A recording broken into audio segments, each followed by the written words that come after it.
Туугандар, могул кеңеште мына вызовной светофор иштеп тур. Орус мектептин жанынан чыккан, Саипов көчөсүнөн Бишкек өш жолу Базар Коргон. Бирөө иштебейт. Өткөндө бир адам буруп кайтыш болду дедиңизби? Кайтыш болду. Ошо басып өтүп кеткен, Ооба, басып эле өтүп кеткен.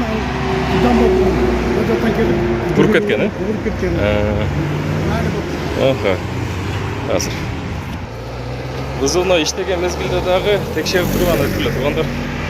Себеби бул техника да бузулат. Азыр могу сол тарабын көрөлү. Азыр бастык. İşte öyle. Жақында мектеп башталат. Мына вызовной кылбай эле официально эле кылып коюш керек. Себеби могул шаарда элге өтөт. Азыр иштеди.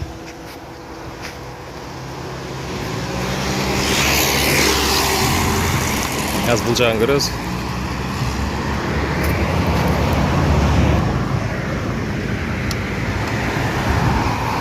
Hazır bastım.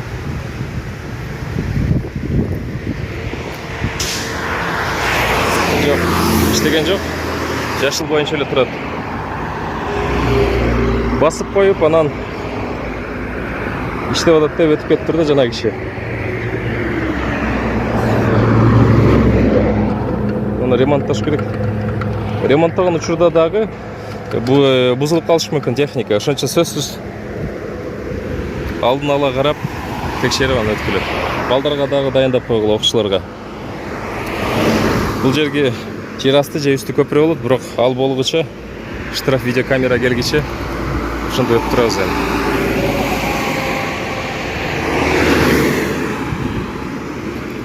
Анан чектөө коюп коюш керек экен бул жака. 30 деп, 30-20. Себеби бул жерде адам көп өтөт эки жака. Негизи эле ушул Базар Коргон участогу 15 километр. Бүт эле чектөө койбосо болбой калды. Авариялар көбөйдү, жол кырсыктары. Түнү 150 деп өтүшөт ушул жерде.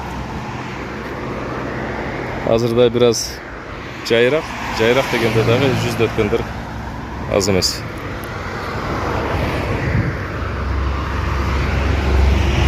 Негизи текшерүүчүлөр келип, айына жок дегенде бир жолу келип текшерип туруш керек да. Айтымында бир айга чукулдап калыптыр иштебегенде.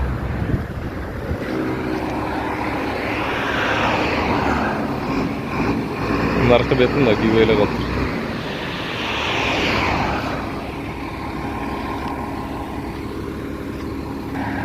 Мондай өткөндөргө өтө кооптуу да.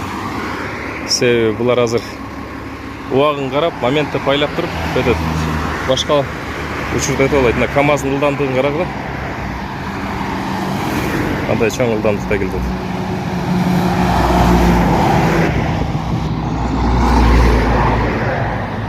Муну официалдуу эле мындай вызовной эмес, өзү өчүп кете турган кылып коюш керек. Жок дегенде 1 минутка коюп коюш керек. Настройка.